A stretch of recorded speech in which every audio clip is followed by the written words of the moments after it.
여러분, 지난 시간에 살펴봤던 게 무엇이었습니까? 핵심적인 내용은 하나님은 복 주시길 원하시는 분이시다고 하는 것이고, 야베스는 그 복을 받기를 원했던 사람이었다고 하는 것입니다.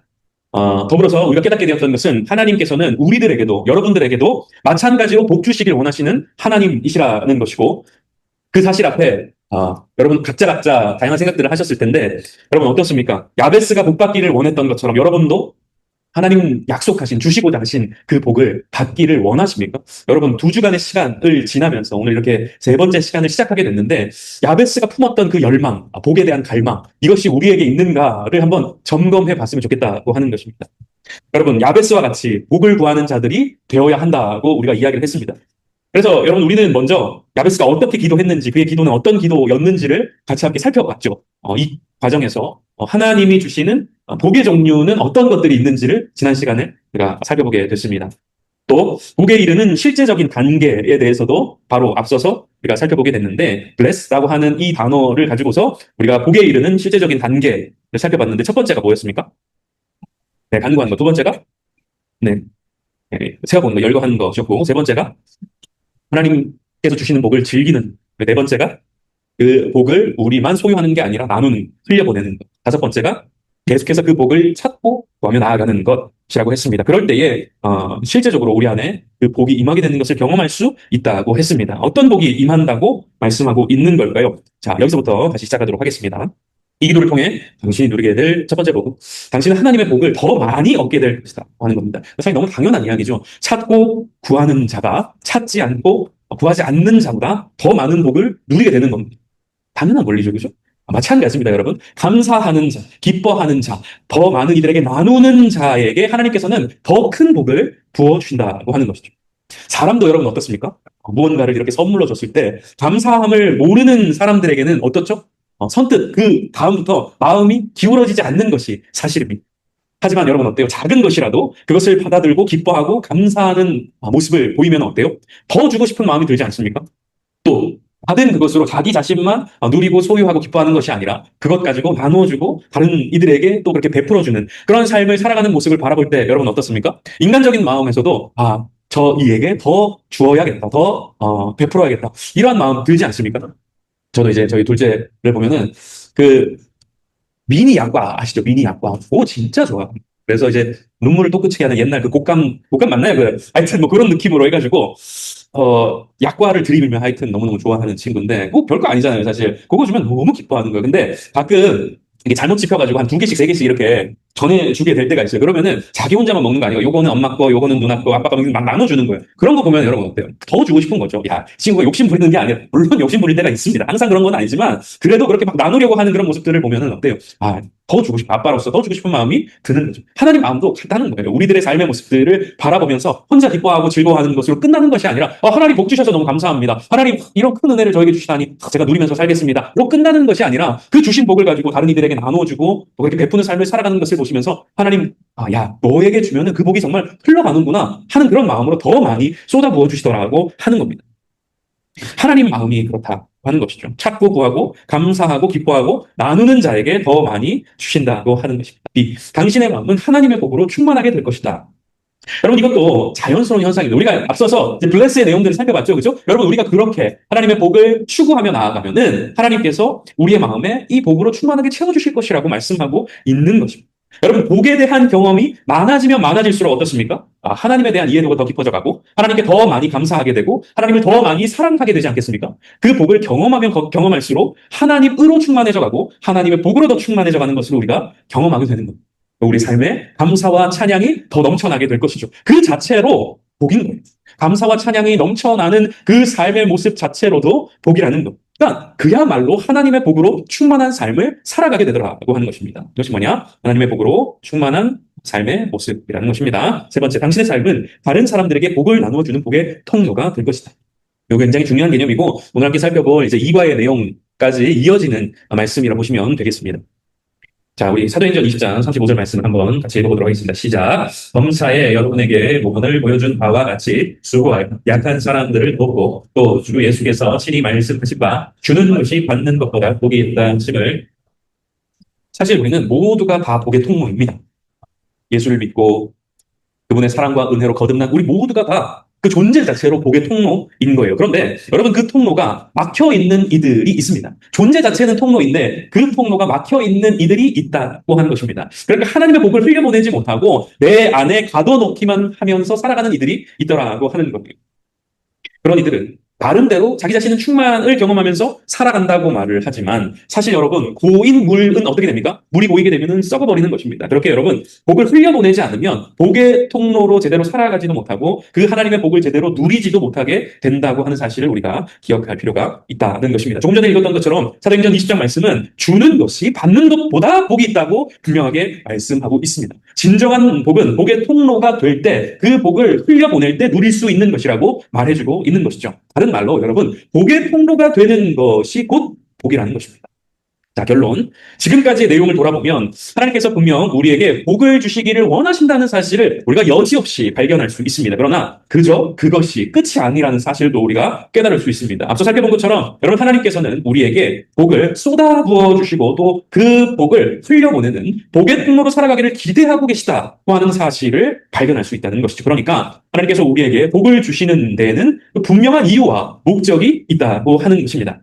말씀을 보시면은 여호와께서 모세에게 말씀하여 이르시되 누가 누구에게 말하고 있습니까? 여호와께서 모세에게 자 아론과 그의 아들들에게 말하여 이르기를 너희는 이스라엘 자손을 위하여 이렇게 축복하여 이르되 라고 하면서 모세가 또 누구에게 이 말을 전했을까요? 아론과 그의 아들들에게 이 얘기를 전했습니다. 여호와께서 모세에게 모세가 아론과 그의 아들들에게 그러니까 하나님께서 하나님의 사람들에게 이것을 말하라고 명하셨다고 하는 것입니다. 그 내용이 뭐예요? 너희는 이스라엘 자손을 위하여 이렇게 축복하여 이르되 그러니까 하나님의 사람들에게 명령하신 것이 있으셨다는 거예요. 그것이 뭐냐면 사람들을 위해 복을 빌라는 것이었습니다. 축복하라는 것이었습니다. 하나님께서 하나님의 사람들에게 맡기신 하나의 사명이 있는데 그것이 뭐냐? 축복하라는 거예요.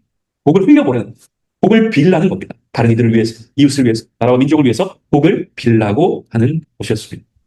여러분 하나님께서 우리에게 복을 주신 이유는 우리를 복의 사람이 되게 하실 뿐만 아니라 축복의 사람이 되게 하시기 위함이라는 것을 우리가 깨달을 수 있는 겁니다. 이렇게 보면은 복이나 축복이나 똑같은 거 아닙니까? 이렇게 이제 말씀을 하실 수 있는데 우리는 사실 이 복이라는 말과 축복이라는 말을 상호 교호적으로 사용하는 그러니까 같은 말로 우리가 취급하고 사용을 합니다만 엄밀히 따져보자면 이 둘의 의미가 달라요. 요건 이제 상식으로 알고 계신 예전에 제가 헷갈리네. 이 클래스에서 얘기를 한 건지 찬송과 찬양은 다릅니다. 요 얘기를 한번 드린 적이 있는데 마찬가지로 여러분 복과 축복은 다른 거예요. 엄밀히 말하자면 다른 겁니다. 그런데 이제 우리는 복이라는 것과 축복을 같은 의미로 사용을 하고 있는 거예요. 그냥 이제, 축복이 있으시기를 기도합니다. 이런 식으로 이제 기도하는 똑같아요. 복이 있으시기를 복 주시기를 기도합니다. 근데 이제 축복이라고 하는 이 말 자체는 복을 빈다는 의미인 거예요. 그래서 축복, 그래서 축복 할 때 이 축자 자체가, 이제 기도한다, 또 기원한다, 빈다라는 의미를 포함하고 있는 거예요. 그래서 복과 축복의 의미는 엄밀히 말하자면 다른 것인 거죠. 그래서 하나님께서 우리에게 축복을 내려주시기를 기도합니다는 이해하기에는 어려움은 없지만 분명하게 표현을 하자면 하나님께서 우리에게 복 주시기를 원합니다라고 표현하는 게 더 정확한 표현이다. 그렇게 써도 상관없습니다. 짜장면이나 자장면이나 다 알아듣는 말 아니겠습니까? 버스나 버스나 그죠? 똑같은 거 아니겠습니까? 이해는 하는데 우리가 이 용어에 대해서 기왕에 성경 공부 시간이니까 한번 상식으로 알고 가면 좋지 않겠나라고 하는 겁니다. 네. 간단하게만 말씀을 드리자면 찬양은 하나님을 높여드리는 모든 행위를 가리켜 말하는 것을 의미합니다. 기도가 될 수도 있겠고 우리의 입술의 고백이 될 수도 있습니다. 근데 찬송이라고 하는 것은 영어로 송은 아니지만 그 송이라고 하는 것 자체가 노래, 음악에 국한된 표현이라고 보면 되겠습니다. 그래서 우리가 성경책에 말씀과 같이 붙어있는 그것을 가리켜서 뭐라고 합니까? 찬송가라고 하죠. 찬양가라고 하지 않고 찬송가라고 하는 음악이라는 분야에서 분류되어서 이제 표현하는 것이죠. 그래서 찬양이라고 하는 것은 하나님을 높여드리는 모든 행위들 그것이 곡조가 붙어 있던 그렇지 않던 상관이 없이 하는 모든 행위들을 찬양이라고 하는 것이고 찬송은 특별히 음악과 관련되어 있는 하나님을 높여드리는 행위를 가리켜서 찬송이라고 한다. 이해를 해주시면 좋을 것 같습니다. 자, 복과 축복도 그런 차이가 있다고 하는 것입니다. 하나님께서 우리에게 복을 주시는 이유가 있는데 첫 번째는 우리에게 그야말로 복을 주시기 위함인 거예요. 하나님 우리에게 복 주시기를 원하신다고 하셨죠. 그래서 이 하나님 진심인 거예요. 여러분들이 우리들이 그 복을 누리며 감사하며 기뻐하며 살아가는 모습을 하나님 기뻐하신다고 하는 것. 그것이 하나님 원하시는 것이라는 것이죠. 또 한 가지 이유와 목적이 더 있다는 것. 그게 뭐냐? 그저 그 복을 너희들이 누리면서 살아가는 것이 아니라 그 복을 흘려보내는 것, 복을 빌어주는 것, 그러한 삶을 또한 살아가기를 원하는 심정으로 하나님께서 우리에게 복을 주신다고 하는 것이죠. 복을 주시는 이유는 그래서 두 가지라고 하는 것입니다. 이제 2과로 넘어가게 될 텐데요. 자, 2과는 나의 지역을 넓히시고라는 타이틀로 되어 있는데요. 핵심 키워드가 지역입니다. 지역. 근데 제가 이제 지역이라는 말이 나왔으니까 2과를 시작하기 전에 한번 드리고 싶은 말씀이 있는데 뭐냐면은 우리가 첫 시간에 이야기했던 야베스라고 하는 그 이름에 대한 것입니다.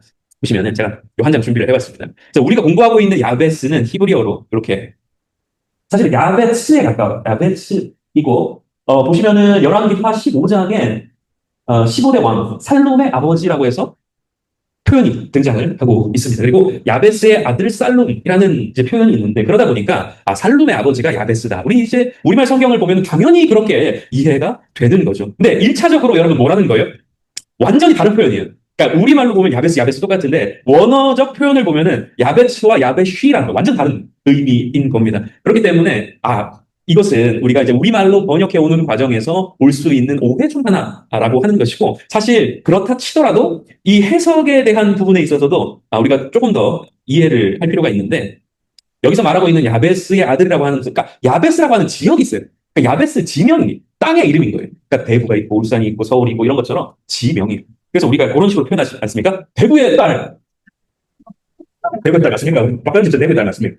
예, 울산의 아들 이런 식으로 이제 여러분 종종 표현하지 않습니까? 이런 표현인 거예요. 그래서 야베스의 아들 이러면은 그 지역에서 태어난 사람을 의미하는 것이다. 이렇게 이해를 하시면 좋을 것 같습니다. 이것도 이제 우리가 어쨌든 이 주제와 관련된 이야기이기 때문에 한번 짚고 가면 좋겠다 싶어서 제가 말씀을 드리게 되었습니다. 다시 우리 주제로 넘어가서 나의 지역을 넓히시고라는 이야기로 들어가 보도록 하겠습니다. 사실 이 주제는 어쩌면 여러분들이 굉장히 바라고 또 기대해 왔던 그런 주제이지 않을까 그런 생각을 하게 됩니다. 왜요? 지역을 넓히시고 지경을 넓히시고 뭔가 그죠? 하나님의 복이 우리 안에 충만해지고 넘쳐나게 되고 막 확장되어져가는 그런 이미지가 떠오르지 않습니까? 그럼 내가 받게 될 복은 무엇일까? 이런 이제 생각으로 기대하게 되는 거죠. 그런데 여러분 사실 이 과의 핵심은 앞에서 우리가 그러니까 1과의 끄트머리죠. 에서 살펴본 것처럼 우리가 복의 사람으로 살아가고 더불어 축복의 사람으로 살아가는 것에 핵심이 있습니다. 좀 갸우뚱하게 느껴질 수 있는 대목인데 여러분 교재의 간단한 해설을 한번 살펴보시기를 바랍니다. 보시면은 어떤 내용이 있습니까? 복을 받을 때 우리 자신이 복이 된다고 말을 하고 있고요. 더불어서 그 복을 흘려보내는 축복의 삶을 살아가게 된다는 것을 또한 말하고 있습니다. 그리고 그렇게 세상을 축복하기 위해서 더 넓은 공간과 더 많은 책임 그리고 더 넓은 지역을 간구할 필요가 있다고 말씀하고 있는 것을 볼 수가 있습니다.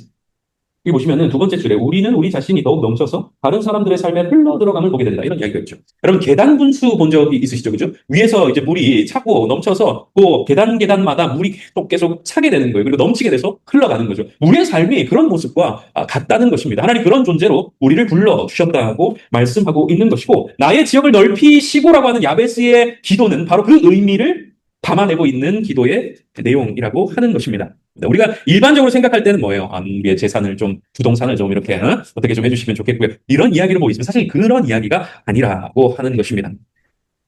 본문을 다시 한번 보면은 역대상 4장 10절 우리 주제 말씀인데요. 포인트로 빨간색으로 이렇게 표시해둔 내용을 보시면은 야베스가요 하나님 앞에 복을 주시려거든. 그러니까 여러분이 개역 한글의 표현으로 원컨대 내게 복의 복을 더하 주시옵소서라고 간구하면서 바로 이어서 하나님 앞에 간구했던 구체적인 기도의 제목이 바로 이것이었음을 우리가 발견하게 되는 것입니다. 나의 지역을 넓혀주십시오. 나의 지역을 넓혀주십시오. 여러분 지난 시간에 여러분 우리가 하나님께서 주시는 복이란 무엇인가 복에 대한 말씀을 함께 나눴습니다. 그래서 복이라고 하는 것은 영적인 복도 있고 물질적인 복이 있다고 했습니다. 하나님께서 우리에게 명예도 주시고 지위도 주시고 권력도 주시고 또 재능이나 평안함, 건강 역시 복으로 주시는 분이시라고 말씀을 드렸습니다. 우리가 그래서 균형 있는 복에 대한 이해가 필요하다고 말씀을 드렸죠. 영적인 복만 복인 것이 아니라고 말씀을 드렸습니다. 이런 복도 하나님 우리에게 주신다고 하는 거예요. 그런데 여러분 보세요. 야베스는 오늘 그 많고 많은 복 중에 무엇을 가장 먼저 구했다는 것입니까? 지역을 넓혀주십시오. 이것을 기도했다고 하는 것입니다. 그렇다면 여러분 이렇게 지역을 넓혀달라고 하는 이 기도의 의미는 무엇일까? 이 과에서는 여러분 이것을 같이 한번 살펴보고자 하는 것입니다. 자, 야베스가 말하는 지역. 여러분 보시면은 이제 이상하지만 진실한 이야기 복받은 자의 점검은 좀 이따가 살펴보도록 하겠습니다. 이게 기본적인 내용을 이해해야 답할 수 있는 그런 질문이기 때문에 넘어가도록 하겠습니다. A, 야베스가 말하는 지역이란 무엇인가? 사실 일반적인 개념의 지역의 이해와 크게 다르지 않습니다. 1번, 2번은 지역은 땅의 영역을 의미한다. 또 두 번째, 지역은 구분하는 가름선이 있음을 의미한다. 그러니까 지역은 말 그대로 여러분 땅의 구역을 말하는 것이라 볼 수 있습니다. 근데 특징이 뭐예요? 각 구역, 그러니까 그 영역을 가르는 가름선이 있다고 하는 것입니다. 여기 보면은 우리나라 행정구역 지도와 멕시코 행정구역 지도가 있는데 잘 안 보이시죠, 그죠? 네, 여러분, 제가 뭐 지역 감정을 조장하려는 것은 아니지만, 여러분, 우리는 모두 이렇게 나눈, 화면에 보이시는 것처럼 이렇게 나눈 행정구역을 각자 자신의 고향으로 인지하면서 살아가고 있지 않습니까? 여러분, 서울 출신 손 들어보세요. 경기도 출신 손 들어보세요. 네, 충청도 출신 손 들어보세요. 없어요. 네, 전라도 출신? 자, 경상도 출신? 네, 내려주시고. 각자 여러분 이렇게 우리가 우리의 출신을 이야기할 때 이 나라에서 정한 행정구역대로 우리의 고향을 인지하며 살아가고 있지 않겠습니까? 지역의 경계선이 있기 때문에 여러분 우리가 이렇게 각각 다르게 부를 수 있는 거죠. 멕시코도 여러분 마찬가지죠. 멕시코도 행정구역의 경계가 있죠. 멕시코는 이제 주 단위로 크게 이렇게 구분이 되어 있는데 우리가 살고 있는 것은 어디입니까, 여러분? 네, 누에보레온이죠, 그죠? 누에보레온이고 옆 동네를 보니까 네, 후아윌라, 치와와, 소노라, 두랑고 이렇게 여러분 잘 아시는 이름들이 등장하는데 유카탄도 있고 오아하카도 있고 미초아칸도 있고 이렇게 행정구역으로 나눠져 있습니다. 여기서 한 가지 재밌는 사실은 옆에 조그맣게 지금 우리나라 지도를 붙여놨죠, 그죠? 여러분 여기 보이시는 이제 치와와가 여기인데 이 치와와가 남한의 2.5배가 된다고 합니다. 굉장히 크죠, 그죠? 그리고 바로 옆에 있는 소노라 있죠? 소노라도 남한의 1.8배가 되는 굉장히 큰 이제 규모를 자랑하고 있는 것을 볼 수가 있습니다. 그래서 누에보레온은 우리나라보다 조금 작대요. 한 60% 정도. 네, 우리나라 남한보다 한 60% 정도. 근데 그것도 대단한 거지. 그래서 한 개의 주 자체가 우리나라 남한 땅과 맞먹는다고 생각을 해보면 어마어마한 것 같습니다. 어쨌든 여러분 지역이라고 하는 것이 이런 거예요. 지역에 대한 우리의 이해는 사실 여러분 이렇게 뭐 일반적으로 가지고 있는 우리의 개념과 크게 다르지 않습니다. 그런데 여러분 그 지역을 넓혀달라고 하는 그 말에는 조금 독특한 의미가 있다는 것을 우리가 발견할 수 있습니다. 넓히는 것은 풍성하게 증진시키는 것을 의미한다는 것입니다. 이게 무슨 말일까요? 그러니까 단순히 영역을 확장하는 것이 아니라 그 영역을 생명으로 가득 채우는 것을 의미한다는 이야기입니다. 예수의 생명으로 그 영역을 채우는 겁니다. 충만하게 만드는 것을 의미한다 보셔야 된다는 것입니다. 그러니까 야베스가 기도한 나의 지역을 넓혀달라고 하는 것은 단순히 그 지역의 경계만을 넓혀달라는 것이 아니라 지역의 경계를 넓히면서 그 안에 예수의 생명으로 하나님의 생명으로 가득 채워주십시오라고 하는 의미가 내포되어 있는 것이라는 말씀입니다. 앞에 보면은 창세기 1장 말씀이 나타나 있는데 하나님께서 바다는 물고기로 가득 채워주시고 그렇죠? 창조 때에 또 하늘과 땅에도 무엇으로 가득 채우십니까? 새들과 내걸 짐승으로 가득 채우셨음을 우리가 발견할 수 있습니다. 그냥 커다란 공간을 덩그러니 그렇게 만드신 것이 아니라 그 안에 생명이 충만하도록 만드셨다고 하는 것입니다.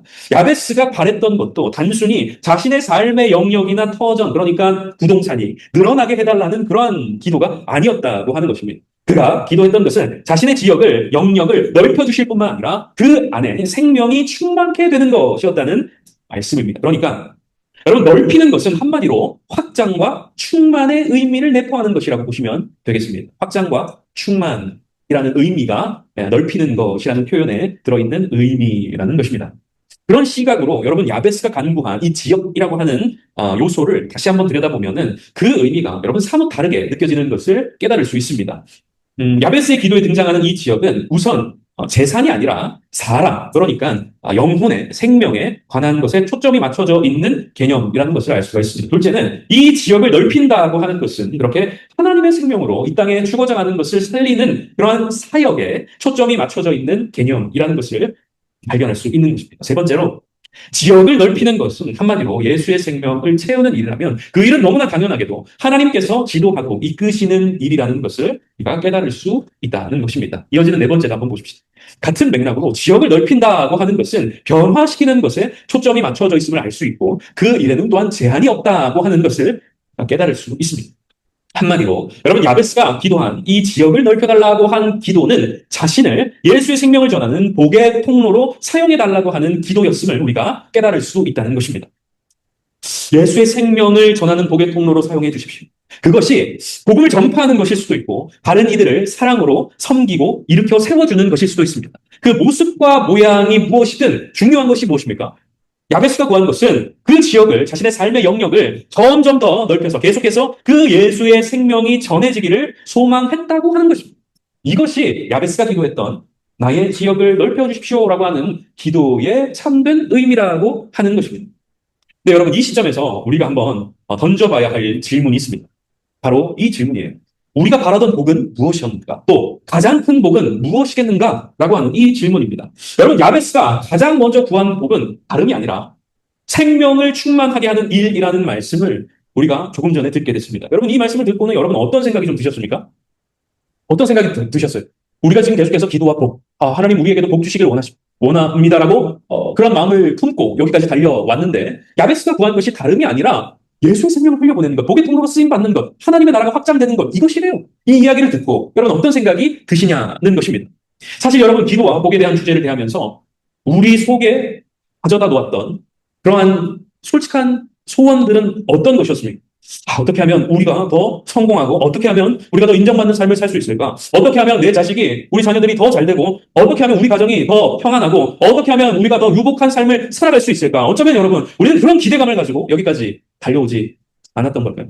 물론 여러분, 앞서 이야기했던 것처럼 하나님은 그러한 것도 우리에게 넘치도록 부어주시기를 원하시는 분이시라고 했습니다. 우린 또한 그러한 복도 구하는 기도를 드려야 한다고 말씀을 드렸습니다. 그런데 여러분, 뭡니까? 야베스는 왜 그 많고 많은 기도의 제목 중에, 왜 그 많고 많은 복의 제목들 중에 가장 먼저 이 지역을 넓혀달라, 그 지역이 예수의 생명으로 충만한 곳이 되게 해달라, 이러한 것을 간구했던 것이냐는, 왜 자신을 복의 통로로 사용해달라고 가장 먼저 그는 기도했던 것일까요? 그것이 자신이 하나님께 받아 누릴 수 있는 가장 큰 복이라는 것을 야베스는 알았기 때문이었습니다.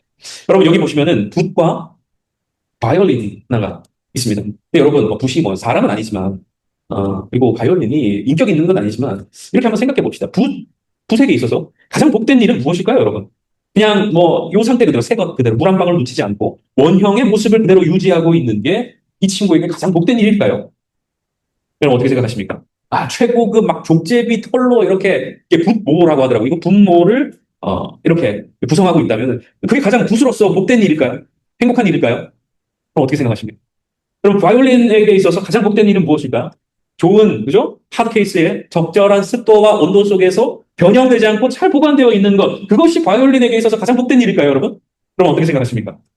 여러분, 이들에게 있어서 가장 복된 순간은 언제일까요? 그 용도에 맞게 쓰임받는 순간이 아닐까요? 이 붓이 여러분, 다빈치의 손에 붙들리게 되어서 그림을 그리는데 사용되었다고 한번 생각해 보십시오. 이 바이올린이 파가니니의 손에 들려서 연주하게 되었다고 생각해 보십시오. 그것이 여러분, 이들에게 있어서 가장 영광스럽고 복된 일이지 않겠습니까? 여러분, 이사야서 43장 21절 말씀은 우리의 창조 목적이 무엇인지를 분명하게 말씀해 주고 있습니다. 우리 다시 한번 읽어볼까요? 시작. 이 백성은 내가 나를 위하여 지었나니 나를 찬송하게 하려. 여러분, 우리 인생의 가장 복된 순간이 언제일까요? 우리가 누릴 수 있는 가장 큰 복이 무엇일까요? 하나님을 위한 삶을 살아갈 때입니다. 우리의 창조의 목적 그대로 쓰임받는 그 순간이 가장 복된 순간이고 가장 복된 일이라고 하는 것입니다. 여러분, 야베스는 바로 그것을 알았던 것입니다. 그래서 야베스는 하나님께, 하나님 저를 하나님의 생명을 전하는 도구로 사용해 주십시오. 하나님 저를 축복의 통로로 사용해 주십시오. 내 지역을 넓혀주셔서 그 생명 전하는 삶을 살아가게 해주십시오. 더욱더욱 넓혀주셔서 그 생명 전하게 해주십시오. 라고 간구했던 것입니다. 여러분, 이러한 소망을 가지고 하나님 앞에 나아갔을 때 우리가 계속해서 보고 있는 역대 4장 10절 말씀은 뭐라고 말씀하고 있습니까? 그 기도에 응답하셨더라. 그가 구하는 것을 들어주셨다고 말씀하고 있으십니다. 여러분, 그리고 그를 형제들 중 가장 존경받는 인물이 되게 해주셨음을 우리가 발견할 수 있습니다. 여러분, 우리가 이 땅을 살아가면서 누릴 수 있는 가장 큰 복이 무엇이겠습니까? 하나님 손에 붙잡힌 도구가 되어서 하나님 나라와 의를 위해 살아가는 것, 그것이 가장 큰 복인 줄로 믿습니다. 여러분, 그런 의미에서 이것이 우리가 하나님 앞에 구하는 첫 번째 복의, 기도의 제목이 될 수 있기를 소망합니다. 나의 지역을 넓혀주세요. 하나님, 더 많이 하나님의 생명을 전하게 해주세요. 하나님, 나를 축복의 통로로 사용해주세요. 그것이 여러분 복인 줄 알고 그것을 간절히 구하면서 나아갈 수 있는 우리들이 될 수 있기를 소망합니다. 여러분, 그때에 하나님께서 야베스에게 역사하셨던 것처럼 우리의 그 기도를 들으시고 또 우리가 가장 존경받는 인물들이 되게 해주실 줄로 믿습니다. 자, 우리는 앞서서 야베스가 기도한 첫 번째 구체적인 복의 내용이 지역을 넓혀달라고 하는 기도였음을 보게 되었고, 그 지역을 넓혀달라고 하는 기도의 의미는 단순히 영역을 확장하는 것이 아니라 예수의 생명으로 충만하게 하는 것, 복을 흘려보내는 것, 하나님의 나라의 확장을 추구하는 것임을 우리가 살펴보았습니다. 그것이 가장 우리가 누릴 수 있는 가장 큰 복이고, 또한 하나님께서 우리에게 추구하라 말씀하신 복의 내용임을 우리가 돌아보게 되었는데, 근데 여러분, 우리가 그러한 복을 사모하면서 하나님의 일을 감당하려 할 때에 더불어 기억해야 할 것들이 있습니다. 지금 뭐냐? 이만큼 내가 하겠다고 하는 것도 하나님께서 대견하게 보실 텐데, 뭐, 결과는 크게 신경 쓰지 않아도 되지 않나라고 하는 그런 인식입니다. 그러니까 여러분, 앞서 얘기했던 것처럼 이 지역을 넓힌다고 하는 것은 일종의 사역의 개념이라는 것을 우리가 볼 수 있지 않습니까? 근데 내가 하나님의 복을 추구하며 그 영역이 확장되어 가기를 구하면서 살아가는데 거기에서 일어나는 열매들, 거기에서 일어나는 결과들에 대해서 나 아무런 책임이 없어 라고 하는 그러한 태도에 대해서 한번 짚어주고 있는 것입니다. 그런데 그러한 태도를 우리가 지양할 필요가 있다고 하는 것입니다.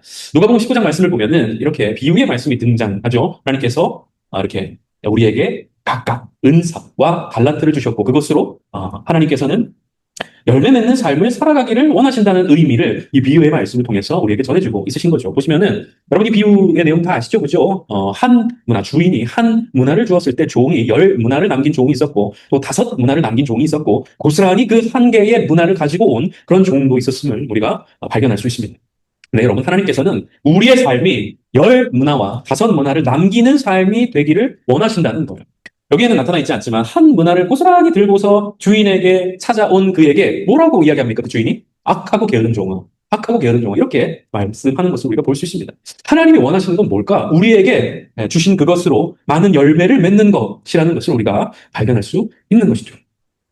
자, 두 번째 오해가 있는데 어떤 이들은 하나님께서는 그런 결과물에 크게 관심 갖지 않으시는 분이라고 말을 하기도 합니다. 그렇죠? 뭐 우리가 그 사역에 뛰어들었는데 뭐 그 결과가 뭐가 그렇게 중요하냐, 그죠? 한 영혼이라도 하나님께로 돌아오면 그것으로 족한 것 아니겠는가? 맞아요. 그 한 영혼도 하나님 너무나도 귀하게 여기시고 기뻐하실 일이죠. 그런데 우리가 앞서도 살펴본 것처럼 하나님께서는 많은 열매 맺기를 또한 원하신다고 하는 것입니다. 겉으로 드러나는 숫자나 규모가 아니라 그저 그 중심이 바른가에만 하나님 관심을 가지시는 것으로 이해를 하곤 하지만 여러분 그러나 하나님은 그렇게 또한 한쪽 면만을 보시는 분은 아니시라는 거예요. 성경은 하나님께서 우리가 하나님의 도구로 하나님의 사람들로 많은 열매를 맺는 삶을 살아가기를 기대하고 바라고 있으시다는 것을 반복적으로 말씀하고 있습니다.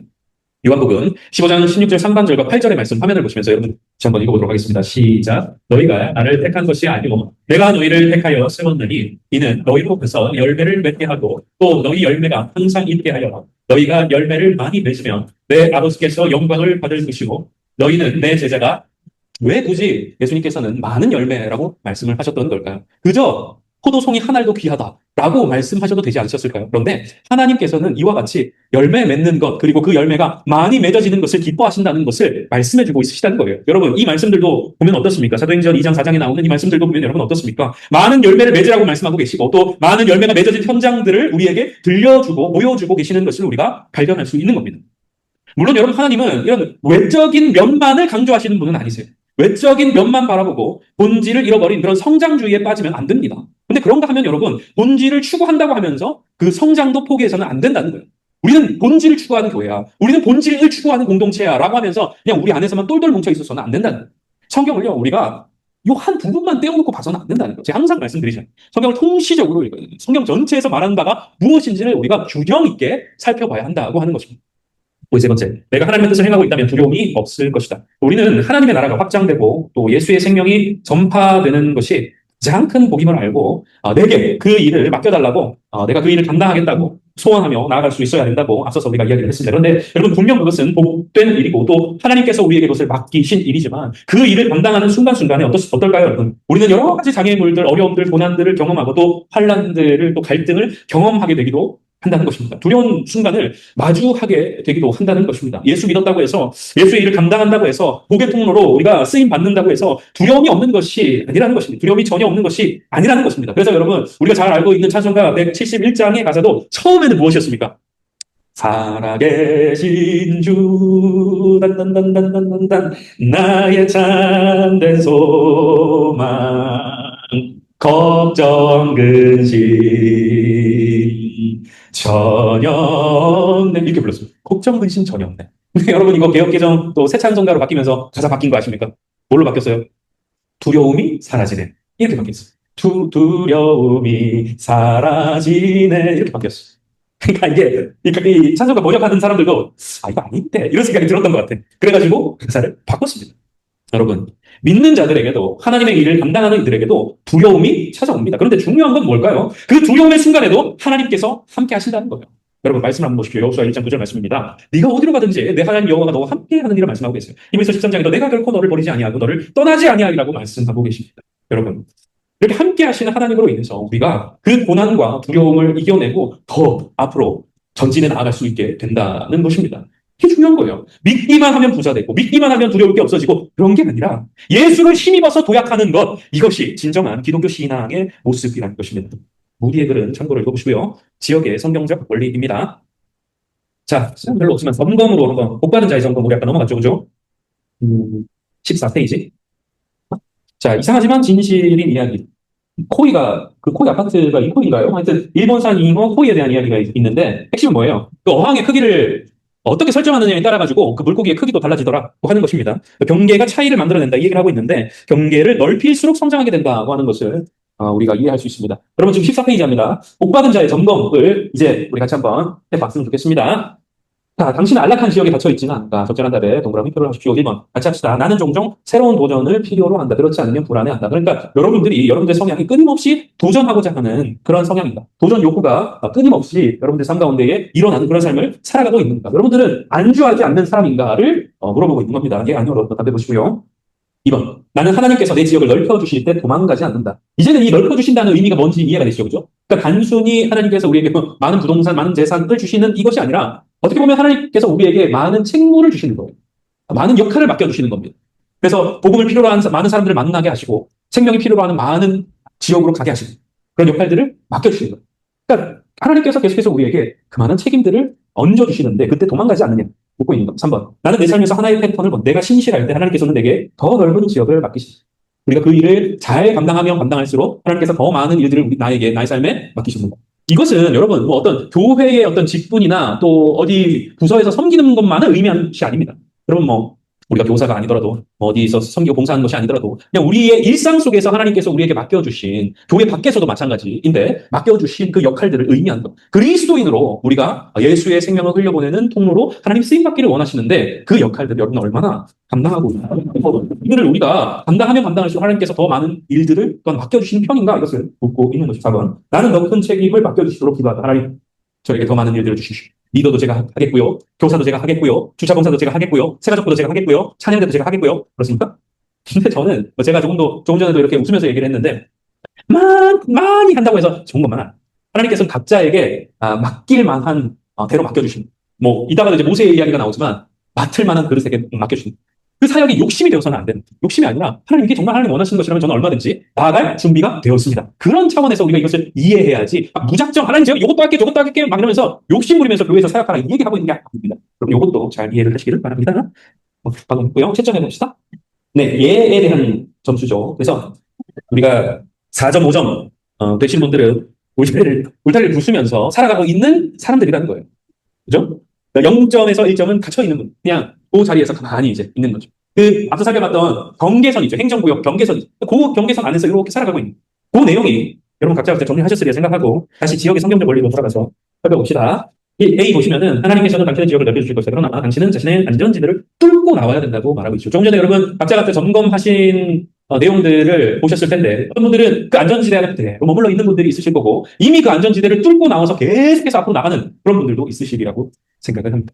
여러분 우리가 야베스와 같이 이렇게 지역이 넓혀지기를 기대하고 또 기도하면 하나님께서 우리의 지역을 넓혀주십니다. 그런데 여러분 앞서 살펴본 것처럼 그 복의 성격은 마냥 우리가 편안하고 안락함을 누리는 것이 아니라 때때로 고단함과 두려움을 마주하게 되는 그 자리로 뛰어드는 것이기 때문에 때때로 어떻습니까? 머뭇거려지고 또 멈칫하게 되는 그런 순간들이 있다는 것입니다. 그런데 여러분 우리가 하나님께서 예비하신 이 복, 다른 복이 아니라 지역을 넓혀주시는 복, 이 복, 지역이 넓혀지기를 소망하는 이 복을 받아 누리기 위해서는 여러분 어떻게 해야 된다는 것입니까? 안전지대를 뚫고 나와야 된다고 하는 것입니다. 우리 기도와 복 이전에 이제 다시 시작하는 영적 성장이라는 타이틀의 성경 공부를 이전에 했었습니다. 이 영적 성장의 핵심도 그런 거예요. 여러분 우리가 편안함과 안락함이 있는 그 자리에서 뛰쳐나와서 그 신앙의 성장을 도모하기 위해서 달려가는 그때의 변화가 일어난다고 말씀을 나눴습니다. 이번 성경 공부를 광고하고 신청할 때 마을 리더 카톡방에도 제가 그런 말씀을 드렸습니다. 전체 교회 알림 카톡방에도 그런 말씀 드렸습니다. 교육과 훈련에 뛰어들 때 성장할 수 있다. 여러분 그런 거예요. 여러분은 사실 그런 결단을 가지고 이 자리에 뛰어들었기 때문에 믿음의 한 걸음을 또 내디딜 수 있게 되었다고 말씀드리고 싶습니다. 사실 여러분 이 아침에 그죠? 여기까지 그 트래픽을 뚫고 나오는 게 결코 쉬운 일이 아니에요. 또 남들 다 골프 치러 가고 조용한 데서 그저 교양 있게 커피 한잔 마시고 애들 학교 보내놓고 TV 틀어놓고 좀 쉬고 싶은 이 시간에 그래도 마음의 결단을 가지고 여러분 일어서서 여기까지 나온 것 아니겠습니까? 안전지대를 뚫고 여러분들의 안전지대 뚫고 여기까지 나온 것 아니겠습니까? 그런데도 여러분 오늘 아침에도 얼마나 고민했습니까? 아, 오늘 좀 마지막 주고 애들 학교도 안 가고 좀 이렇게 오늘 패스 어떨까? 이런 고민 여러 번 하지 않으셨습니까? 그런데 뭐냐? 하나님께서는 그렇게 그래도 여기 나오신 거 아니겠어요? 그 안전지대를 좀 대단하시고. 여러분, 하나님께서는 뭐예요? 이렇게 마음을 쏟아서 결단하고 행동하는 곳에 은혜를 베푸시고 복을 주신다는 것입니다. 우리 삶 전체에 바로 그런 결단이 필요하다고 하는 거예요. 지역을 넓히는 일은 복의 통로로 쓰임받는 일이라고 했습니다. 하나님 나라를 확장하고 그 땅을 예수의 생명으로 가득 채우는 일이라고 했습니다. 왜 방해가 없을까요? 왜 고난이 없겠습니까? 여러분, 이웃들에게 복을 전하려고 할 때에 그들을 가족들에게 또 다 교회 가자, 남편아 교회 가자 이렇게 얘기할 때에 여러분 왜 고난이 없을까요? 예수 한번 제대로 믿어보려고 할 때에 왜 어려움이 없을까? 어찌 보면은 당연한 얘기입니다. 왜 그렇습니까? 사단은 그 일을 지독히도 싫어하기 때문에 그렇습니다. 그래서 사단은 때때로 우리가 그 한 걸음을 내딛지 못하도록 우리를 갈등하게 만들고 머뭇거리게 만든다는 거예요. 우리 자신의 연약함을 보게 만들고 우리 자신의 자격 없음을 계속해서 바라보게 만들더라고 하는 것입니다. 자, 여기 보시면 출애굽기 4장에 모세가 하나님의 부름을 받는 그런 장면이 등장하죠. 여러분 잘 아시는 내용입니다. 여러분 이때가 하나님의 부름을 받았던 때인데 미디안 광야에서 모세가 어떻습니까? 가정을 꾸리고 양을 치면서 평범한 일상을 살아가고 있던 그때였습니다. 사실 그 이전까지만 해도 어떻습니까? 애굽의 왕자로서 살아가다가 살인자로 내몰려서 그 광야로 도망쳤던 도망자의 신세 아니었습니까? 근데 시간이 좀 흘러서 이제 아내도 만나고 가족을 꾸리고 양을 치면서 정말로 평범한 한 가장의 삶을 그 미디안 광야에서 살아가고 있었던 그때였습니다. 그냥 이대로 살아가는 것이 좋게, 이대로 살아가는 것이 나쁘지 않아 라고 할 그때에 하나님께서 떨기나무, 타지 않는 그 떨기나무 불꽃 아래서 부르셨던 거예요. 여러분 두려운 마음이 들었을 겁니다. 모세 그렇죠? 갈등하게 되었을 겁니다. 지금 이 시간이 가장 행복하고 모든 것이 다 안정적인데 왜 하나님 나를 부르시는 걸까? 그런 생각 들지 않았겠습니까? 저라도 그랬을 것 같아요. 그냥 이제사 좀 마음의 안정을 누리고 그렇게 살아가려고 하는데 뭡니까 하나님? 바로요? 이스라엘 백성들을 다 데리고 나오라고요? 무슨 말씀이세요? 제가 어떻게 그런 일 합니까? 그러면서 말씀을 드리죠. 하나님 그거 할 수 없습니다. 보낼 만한 자를 보내세요. 보낼 만한 자를 보내세요. 이게 모세의 답변이었던 것입니다. 근데 여러분 한번 우리가 상상해 봅시다. 만약 이때에 모세가 죽어도 싫습니다. 절대 못합니다. 저는 그냥 지금의 이 삶이 좋습니다. 이 평범한 일상이 깨어지는 것이 싫습니다. 그렇게 버티게 들어갔다면 여러분 어땠을까요? 그래서 결국 모세가 이 하나님의 부르심을 거절하고 그 평범한 일상으로 돌아갔다면 어땠을까요? 물론 그 삶도 나쁘지 않았을 것 같아요. 그죠? 그러나 자신의 부족함에도 불구하고 부르심을 따라서 안전지대를 떠나서 믿음의 한 걸음을 내딛었던 이 모세의 삶은 어떻게 되었습니까? 물론 바로 왕과의 갈등도 있었습니다. 힘겨운 날을 보내야 했던 그런 때도 있었습니다. 백성들에게 원망을 듣고 손가락질을 받았던 그런 순간들도 있었습니다. 그러나 그 믿음의 결단이 뭐예요? 이스라엘 민족 전체를 살리는 단초가 되었던 것을 우리는 발견할 수 있는 것이죠. 모든 인류의 역사에 길이 남는 인물이 되었음을 우리가 발견할 수 있는 거예요. 여러분 보시기에는 무엇이 더 복된 삶처럼 보이십니까? 아마도 그저 그렇게 평범한 삶을 살아갔다면 우리는 모세라는 인물에 대해서 알지도 못했을 겁니다. 그러나 그는 그 안전지대를 뚫고 나와서 하나님의 부르심에 응답하며 나아갔음을 우리가 발견하게 되는 것이죠. 그리고 그때에 하나님께서는 그의 삶을 하나님 손에 꼭 붙잡고 사용하셨음을 발견하게 되었고 그를 통해서 수많은 민족이 구원을 얻고 생명을 얻었음을 우리가 기억하게 되는 것입니다. 여러분 보시기에는 무엇이 더 복된 삶처럼 여겨지십니까? 여러분의 안전지대는 각각 다 다를 거예요. 그러나 하나님께서 여러분들을 통해서 당신의 일을 시행하실 때에 복을 흘려보내실 때에 지역을 넓혀가실 때에는 반드시 그 갈등의 기로에 서게 된다는 사실을 기억하시길 바랍니다. 어떤 갈등의 기로이죠? 안전지대에 이대로 머무를 것이냐? 아니면 한 걸음 더 내딛어서 믿음의 도약을 할 것이냐? 이것입니다.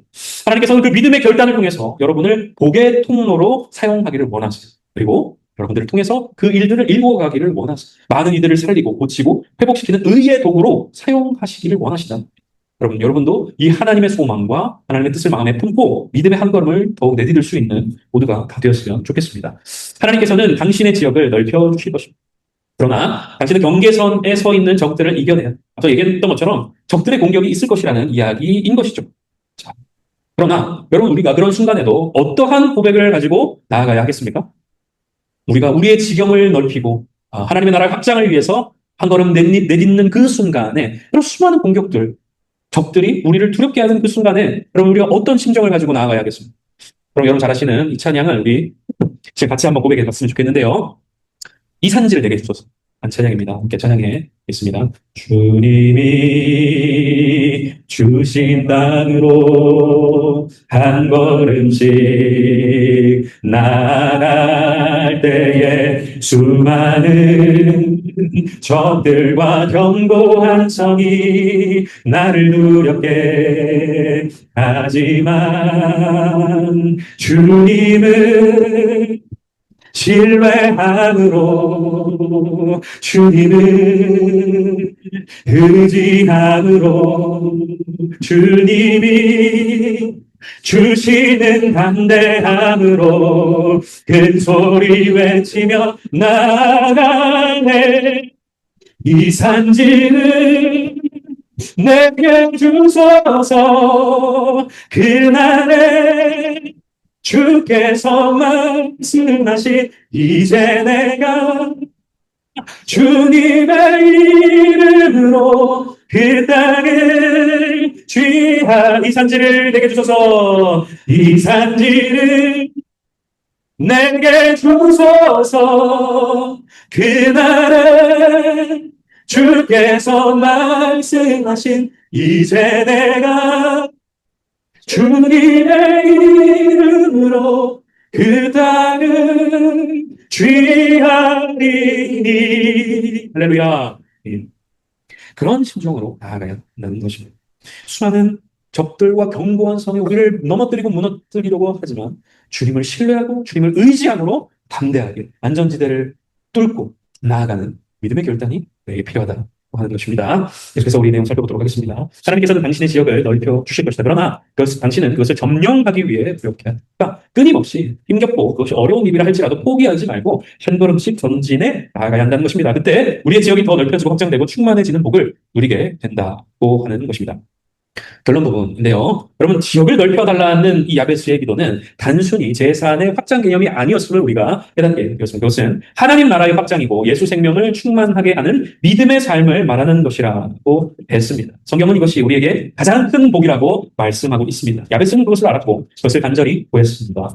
그것이 우리의 날마다의 소원이 될 수 있기를 소망합니다. 그런데 여러분, 그 복을 받기 위해 우리는 안전지대를 벗어나야 한다고 했습니다. 믿음의 결단이 필요하다는 계속되는 이런 영적인 전쟁으로 우초를 치러야 할 때도 있습니다. 그런데 여러분, 중요한 것은 무엇입니까? 모세와 함께 하신 하나님, 다윗과 함께 하신 하나님께서 우리와도 함께 하신다고 하는 것입니다. 수많은 믿음의 선진들은 그렇게 함께 하시는 그 하나님으로 인해서 그 복을 누리게 되었음을 우리가 발견할 수 있는 거예요. 여러분들도 함께 하시는 이 하나님으로 믿음의 한 걸음을 내디디시고 여러분의 삶의 지역이 더 넓혀지는 그런 은혜와 복을 경험할 수 있으시기를 간절히 소망합니다.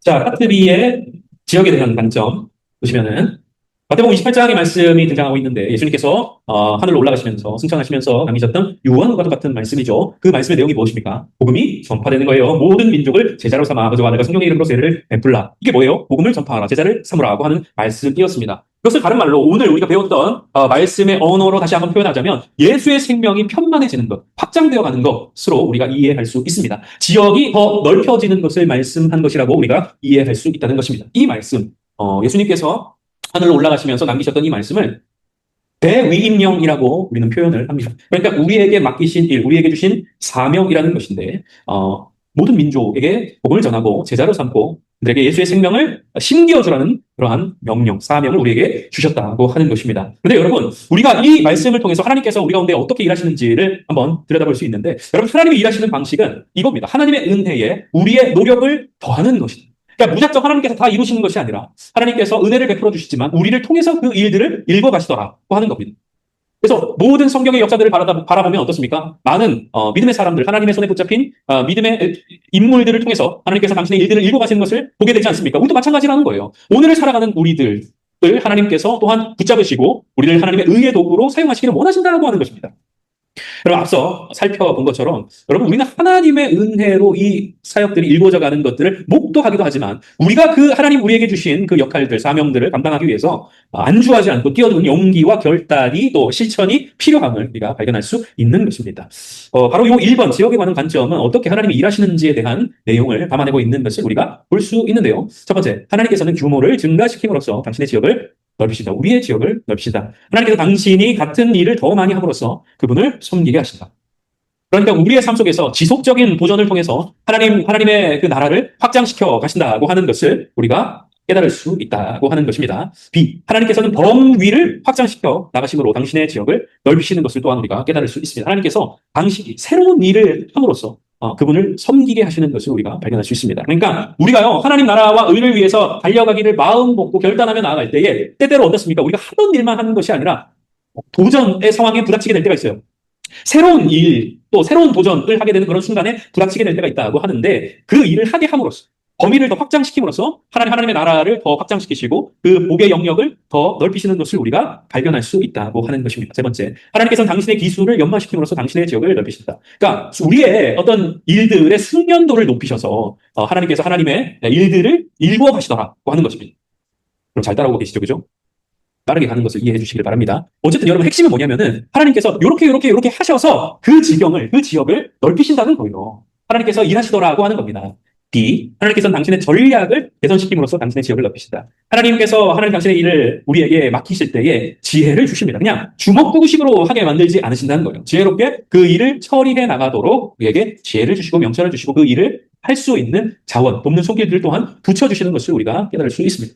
넘어갑니다. 2. 하나님께서는 당신의 중요성을 심화시킴으로써 당신의 지역을 넓히신다. 그러니까 우리를 더 중요한 위치에 세우신다고 하는 의미입니다. 여러분의 존재를 더 견고하게 만드신다는 의미예요. 더 책임 있는 자리에 세우시고 더 영향력 있는 자리에 세우셔서 그 지역을 넓히시더라고 하는 말씀인 것입니다. 지역을 넓히는 실제적인 단계인데요. enlarge라고 하는 단어를 가지고서 우리의 지역을 하나님께서는 넓히시는데요. 첫 번째는 기도함으로써 넓혀가라는 것입니다. 기도하라는 거예요. 자, 두 번째, 이 기도에 도전받아 기도에 헌신했다는 사실을 가족들에게 노티파이 하라는 거예요. 알리라는 겁니다. 그냥 나 혼자만 알고 믿음의 결단을 했습니다. 하나님 아시죠? 이게 아니라 지속들에게, 가족뿐만 아니라 믿음의 동역자들에게 알리고 제가 이제 결단해서 그 경계선을 넘어서 하나님의 일들을 더욱이 감당하기를 소망하며 그렇게 기도를 드렸습니다. 함께 저를 위해서 기도해 주십시오. 라고 기도 부탁하고 이야기를 알리라고 하는 것입니다. 세 번째, 성령의 인도하심을 따라서 기도하는 법을 배우라고 하는 것입니다. 방점은 배우라에 있는데요. 성령의 인도하심을 통해서 배우라는 것입니다. 더욱이 기도의 자리에 나가서 하나님께 여쭙고 하나님의 마음을 귀 기울이는 데에 힘을 쓰라고 하는 의미인 것이죠. 다음, 당신의 믿음을 확장시키는 사역의 기회를 열망하라. 꼭 이것이 교회 안의 사역에만 국한되는 것은 아닙니다, 여러분. 여러분들이 그리스도인으로서 어떤 일이든 교회 안과 밖에서 할 수 있는 일들을 열망하라는, 에스파이어 하라는 것입니다. 당신의 시간, 재능, 재물의 우선순위를 재조정하라고 하는 거예요. 우선순위가 분명해야 된다 하는 것입니다. 하나님을 공개적으로 인정함으로써 그분께 영광을 돌리는, 여러분들 가정 안에서 또 학교 모임, 학부모님들 모임 그런 곳에서도 여러분들이 그리스도인인 것을 담대하게 드러내시고, 물론 그것을 어떤 원색적이고 노골적이고 어떤 그 종교의 색채가 굉장히 뭐랄까요, 좀 이제 불편하게 다가오도록 그렇게 말하는 의미는 아닙니다. 하지만 여러분들이 정체성이 무엇인지를 분명하게 다른 이들에게 각인시켜줄 필요가 있다. 어디에서나 여러분들 그리스도인이고 복을 흘려보내는 복의 통로로 살아가고 있다고 하는 사실들을 드러내며 살아가라는 것입니다. 마지막으로 삶의 마지막 시절을 통해서 당신의 지역을 확장하라. 근데 사실 비단 마지막 시절뿐만 아니라 익스텐드라고 나와 있는데, 여러분 마지막 시절뿐만 아니라 우리의 모든 사람은 일평생 가운데에 그런 삶을 살아가야 됩니다. 그러니까 마지막 시절을 통해가 아니라 마지막 시절까지 끝까지 여러분 그런 삶을 살아가기를 권면하고 있는 것입니다. 이러한 몸부림이 우리에게 있을 때에 하나님 복을 주신다고 하는 것을 볼 수 있고요. 자, 이 기도를 통해 당신이 누리게 될 복은 당신은 하나님과의 기적적인 동역자 관계를 경험하게 될 것이다. 제가 이제 교사 교육이나 이제 다음 세대 교육, 교사 교육을 할 때 항상 하는 구호가 있습니다. 나는 하나님의 말씀으로 하나님의 다음 세대를 세우는 하나님의 동역자입니다. 이 구호를 항상 합니다. 빨리 지나갔죠, 그죠? 나는 하나님의 말씀으로 하나님의 다음 세대를 세우는 하나님의 동역자입니다. 요거 저하고 같이 하셨던 분들도 있으실 텐데, 그런 거예요. 여러분, 우리가요, 이 일에 뛰어들게 될 때에 하나님의 이 복을 구하면서 enlarge라고 하는 그 요소들을 우리가 추구하며 실제적으로 나아갈 때에 하나님 우리에게 이러한 복을 주신다. 이러한 복을 경험하게 하신다고 하는 것입니다. 첫 번째가 하나님 정말 내게 있어서 동역자이시구나 라고 하는 것을 경험하게 하신다는 거예요. 내가 홀로 있는 순간에도, 아무도 나를 들여다봐주고 있지 않은 그 순간에도, 이름 없이 빛도 없이 그렇게 섬기고 있는 그 순간에 하나님 우리의 동역자가 되어주신다고 말씀하고 있으시다는 거예요. 묵묵하게 그 일을 감당하며 나갈 때 하나님 일하시고 도우시고 함께해 주심을 경험하게 해주실 것이라고 말씀해주고 있으십니다. B. 당신은 당신의 세대에서 하나님이 행하시는 위대한 일에 동참하게 될 것이다. 앞서 언급했던 모세의 예와 같이, 여러분 이스라엘 백성을 구원의 길로가 이끈 것 같이 여러분을 통해서 하나님께서는 위대한 일들을 일구어 하시더라는 것입니다. 하실 것이라는 것입니다. 이렇게 보면은 대부분이 어떻습니까? 주부가 아니네요? 자, 주부이신 분들이 많이 있고, 또, 나 나이가 이제 많이 돼가지고, 좀 이제 좀 그래, 하시는 분들도 있으실 텐데, 여러분, 하나님은 여러분들을 통해서 여러분들의 나이가 뭐 많든 적든 그거 상관없이, 여러분들을 통해서 여러분들의 가정과 이웃과 지역을 변화시키기를 원하신다는 거예요. 그리고 실제 그 일을 읽어가시는 분이시라는 것입니다. 내가 하는 것이 아니라 하나님께서 은혜를 베풀어 주셔서 나를 사용하셔서 빚어가시는 것을 우리가 발견할 수 있는 것입니다. 그런데 우리는 우리 스스로 하나님의 능력을 제한할 때가 얼마나 많은지 모릅니다. 여러분, 사라도 그랬잖아요. 그죠? 아브람도 그랬잖아요. 제가 나이가 많은데 제 연수에 어떻게 아이를 낳습니까? 그랬잖아요. 그것이 아니라는 것입니다. 하나님께 능치 못함이 없는 줄로 믿습니다. 여러분, 여러분을 통해서 하나님 일하시고 놀라운 생명의 역사를 읽어가는 줄로 믿습니다. 여러분, 우리가 하나님께 지경을 넓혀달라고 기도할 때, 우리의 지역을 넓혀달라고 기도할 때, 하나님 그 일을 반드시 이루시는 분이시라는 것입니다. 그 복을 주시는 분이시라는 거예요. 그 은혜를 사모하면서 계속해서 나아가는 여러분들 다 되시길 바랍니다. 마지막으로, 당신은 잘하였도다라는 주님의 칭찬을 즐기게 될 것이다. 이것이 이 기도를 통해서 우리가 누리게 되는 복입니다. 자, 여기까지가 우리 제2과에 대한 내용이고, 다음 주는 3과 파트 1부터 해서 이어가도록 하겠습니다. 제가 잠시 기도하고 모임을 마치도록 하겠습니다. 살아계신 하나님 은혜를 감사합니다. 오늘 기도하고 세 번째 시간을 함께 또 배우고 마음에 새길 수 있도록 은혜를 베풀어 주심에 감사를 드립니다.